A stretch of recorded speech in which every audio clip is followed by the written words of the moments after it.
Hi, kitty kitty.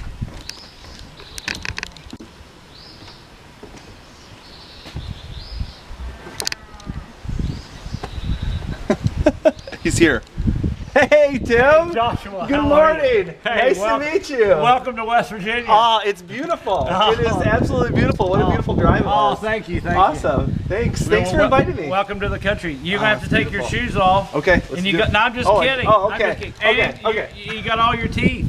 I do. So, I do. So you're going to really stick out here. Oh, man. Man.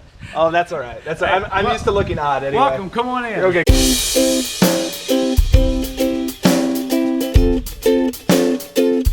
All right, hey everybody, I am here, I'm in West Virginia. I'm not only in West Virginia, but I'm actually in the Appalachian Mountains. Are we in the Appalachian Mountains? Yes, you are. All right, awesome. Hey everybody, this is West Virginia Tim. I'm just gonna say it. World famous geocaching living legend right here. He has invited me to his beautiful home and I'm excited because we're gonna go up to his workshop, but I wanna talk to this guy. Tim, first things first, kind of basic question, how did you get into geocaching? I had a friend come to the house, and as he left the house, he said, hey, I left a website up on your computer. I want you to go check it out. So I go check it out. I look at it, it says geocaching.com. I ordered my GPS that night, and then the next day, or as soon as the GPS came, then we go out and find our first cache. So I had nobody talk to me about it. Okay. I just went to the website. You just did it. You just went for it. Just went for it. You gotta love a man with like some self-initiative, some self-leadership in his life. That is awesome. But you are not known so much for finding geocaches. Yeah, not a big fan. I kind of got interested in building geocaches. Yes. Well, they say you build what you like to find. True. And I love a challenge. Yes. And I love getting to a cache and being like a field puzzle. Right. And just being challenged. And so that's what I build. I build field puzzles. So you build, and if you don't know the term gadget caches, West Virginia Tim, I think you coined that term. Well, I don't know if you give me credit for coining it. I'm just going to do it right now. That's good. Coined it. I'll take it. Right here, gadget caches. So gadget caches are your definition, I've heard you say it before, are caches that are not so hard to find but more difficult to get into. Yeah, you'll find today. You're gonna go find a couple. Heck yes. Okay. That's why I'm here. So you're gonna be able to you'll be able to find my cache about 100 yards away. Okay. In fact, we were out yesterday and we had a little 6-year-old with us, and I'd say, okay, let's see who can be the first to find it. And normally people are like looking for the cache. Yeah. Well, we would be like 100 yards away and he goes, found it! So mine are easy to find. Yes. Some of them are this tall. Okay. And they're red. Okay. So they're not hard to find, but right. They're kind of hard to get into to sign the log. Awesome, awesome. Now just, I know you're not necessarily a huge numbers guy, but could you just to give our viewers some perspective on your statistics? I mean, favorite points are, in my opinion, favorite points is one of the greatest inventions that geocaching.com has brought over the years. And tell us some of your stats about favorite points and all that. Yeah, I'm very blessed to have people appreciate my caches. Yes. So I got to appreciate the caching community for appreciating my work. Awesome. It's kind of a way of saying thank you. So yes, I'm somewhere over 8,000 now. 8,000. So. 8,000. And you will see why as we go out and find some of these gadget caches. You can look around. We're not in a metropolitan area here, so to get this many favorite points, you have to have people travel. Totally. And so I'm very thankful to a caching community that enjoys finding my caches. Awesome. And you know, a lot of them drives, flies, comes from everywhere to come here to cache. So I'm very thankful for that. Speaking of this area, what has your geocaches done for this community? Our viewers, I think, would love to hear what geocaching, like what positive things can happen when high quality geocaches are all in one area. Well, West Virginia is known for some great things, our mountains, our hikes, our whitewater rafting, our skiing. But here in Berkeley County, we're over near Washington, D.C., we don't have a big tourism draw. Right. So last year when the county looked at it, the biggest tourism draw for Berkeley County, West Virginia, and we're very small, and you can see we're very rural. Yeah. Our biggest draw Beautiful. Was actually geocaching. That is awesome.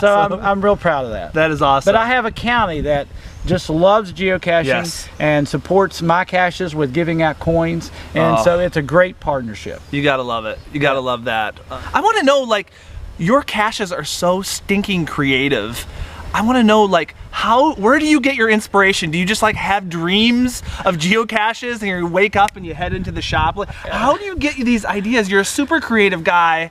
I'm just curious about like the process of how do you think of this stuff? I don't really know. I think I start with the thing that goes in it first. Okay. So this sounds really crazy. Okay. I'll walk in a Toys R Us and I just walk slowly up and down the aisles.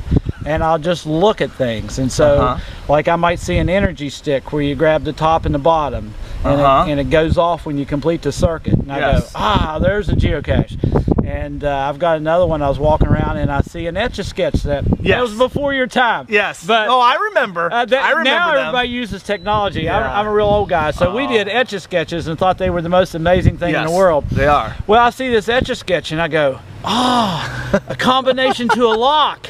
And I go to Lowe's and I'm walking around Lowe's and I see a light.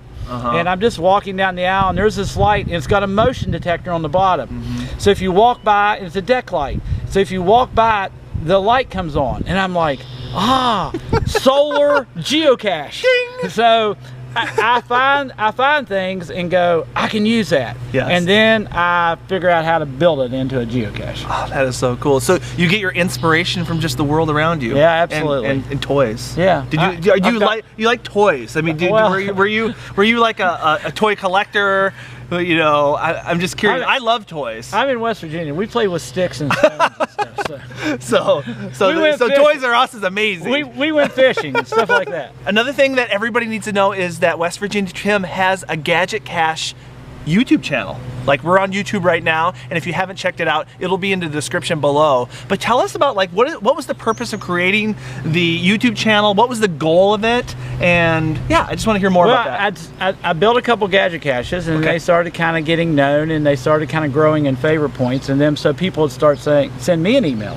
How'd you build that? So I was sitting at the computer and I was typing, and so finally someday one guy said, why don't you film a this on YouTube and post it on YouTube? And I go, I've never seen YouTube. I don't want to hurt your feelings. No, you don't have. You don't hurt your feelings. You don't hurt my feelings at all. I'm now a fan. I'm a subscriber. Oh, good. West Virginia Tim watches my videos, guys. It's amazing. I'm a subscriber. I'm starstruck. Okay. But I was spending all this time typing. Okay. And so this guy said, take a picture, film it, and put it on YouTube. So I did it privately. And then he sent me back and he said, you ought to make a channel. Oh, yeah. And I said, well, okay, I'll do it. So my channel is not near as entertaining as yours. My channel is really geared towards the people interested in cache creation. But it's called Gadget Caches. Okay. So thanks for the plug. Because you're the man on geocaching, the blogger. So Tim, to get a little bit more on the deeper side, I think everybody geocaches for different reasons. But I think it's important to, like, first of all, enjoy it. It's a hobby. But how has geocaching for you enhanced your life? Wow, that's deep. I wasn't expecting that from you. I know. I have some depth here. Wow. I'm like the Oprah. No, the Diane Sawyer. Wow, shouldn't we put our little bifocals on and sit with a cup of coffee someplace? We already had the coffee. Oh, okay. I'm caffeinated right now. Can you tell? I'm trying to think how it's changed my life. Of course, I love the interaction with cachers, and I do something evidently that's not done everywhere because my phone's been ringing off the hook this week. I put my telephone number on a lot of my caches because I don't like DNFs. Yes. I mean, I don't mind a challenge, right? I mean, I want people to be challenged. Yes. But I want them to walk away with, like, we got it. And if you walk away at the DNF, you're like, oh, shoot, what did I do wrong? It's frustrating. Right. So I end up with a lot of dialogue with a lot of people. We had people from last week from Germany, and I had to listen so carefully. The German accent. Because their accent was so strong, and I'm like, just listening to every word. And so I love the interaction with other cachers. But now my wife would tell me that there's something that I was an executive for a telephone company, and I loved managing people and I loved my job. Then I had a staff, and she said after I retired that I missed the ego of having a successful life. That I kind of got my strokes from my job. Right. So now I'm retired. It was just her job to give me all the strokes, and and that was a big job because I just love to be stroked. And so I think I like building these geocaches because I like people saying, you know, job well done. Yeah. Have you ever read the 5 Love Languages by Gary yes, Chet? yeah. Would you say your love language is words of affirmation? Well, no, I can't tell you what my love okay. language is. Because my wife's nearby, and Hugs. if I told you it was touch, Hugs. that would be really bad. Hugs. Yes, it is. Oh. West Virginia Tim, give me a hug. All right.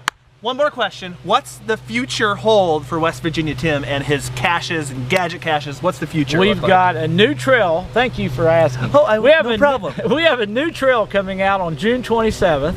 It's called Mystery Caches of Berkeley County. Okay. 15 caches that have been done for nearly 6 months. Okay. And you're actually going to get to kind of pan through some of those. Exclusive. But you don't get to see inside. Okay. But we have a brand new trail coming out with 15 new gadget caches. Awesome. And some really, really unique ones. Oh, that's so awesome. I think people are going to like, they're fun. What makes a cache great?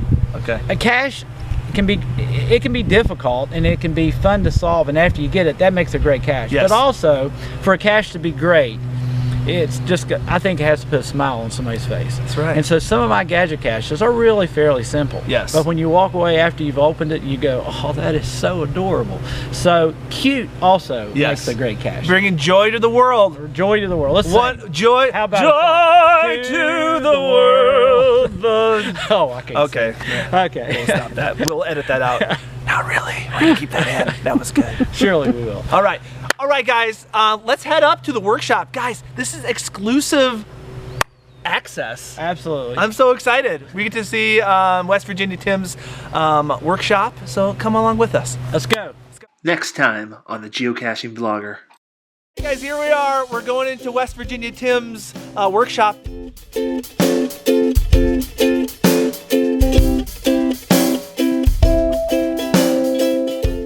That's gonna be the thumbnail for this video. There. And then you do the Geosnippets Reboot Podcast. Yes, with Wifey. the Head Heart Actress. And I'm just gonna say it right now. These guys are a geocaching power couple. Wow. Power couple. You've heard of power trails, where they're a geocaching power couple.